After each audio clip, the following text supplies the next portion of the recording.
North Korean group sa Pyeongchang Olympics.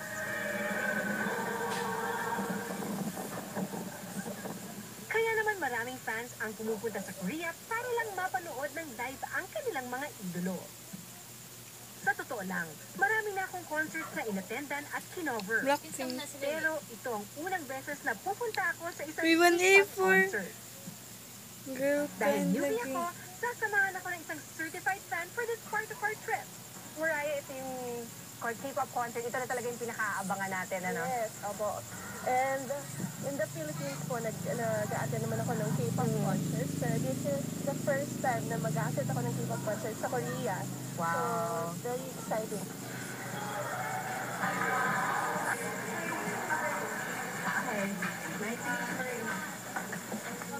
Girl, Nakausap kind. ko sa backstage ang isa sa mga performers Girl ngayong Kind. gabi.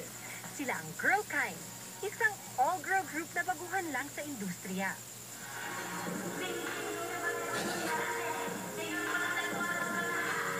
Fancy.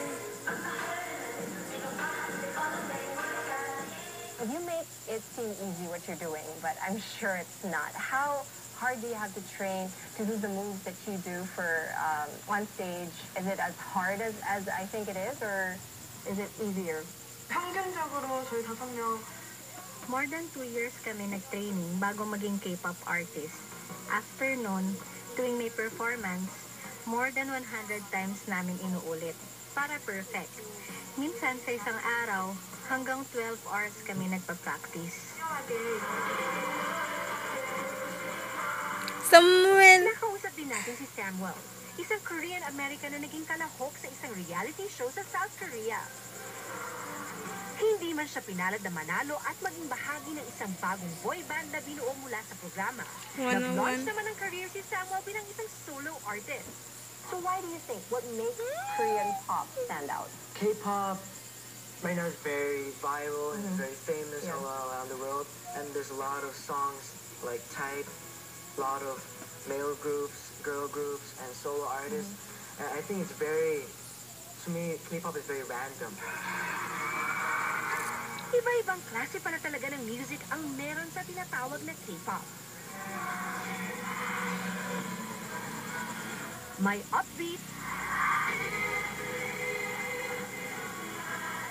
at meron ding ballad. B2B. Isa raw ito sa dahilan kaya marami ang nahuhumaling dito. Ayon yan kay Pamela Hakar ng Korea Research Center, na isa ring proud K-pop fan mula pa ng 2009. meron silang sariling category. For example, kung gusto nilang hip-hop, magko-concentrate talaga yung isang group sa hip-hop. Tapos, di ba may mga pop, tapos may rap, tapos may jazz, may soul. Meron kasi silang distinct flavor on their own. So, ayun yung kinagandaan sa K-pop kasi, kung ano yung gusto ko, kung ano yung kinahihiligan ko, meron kang mapipili. May choices ka. Lexan G. Mas nakakahimok yun sa mga tao na kahit hindi nila naiintindihan yung song, mas napupugaw kasi talaga sila dun sa visual talaga eh.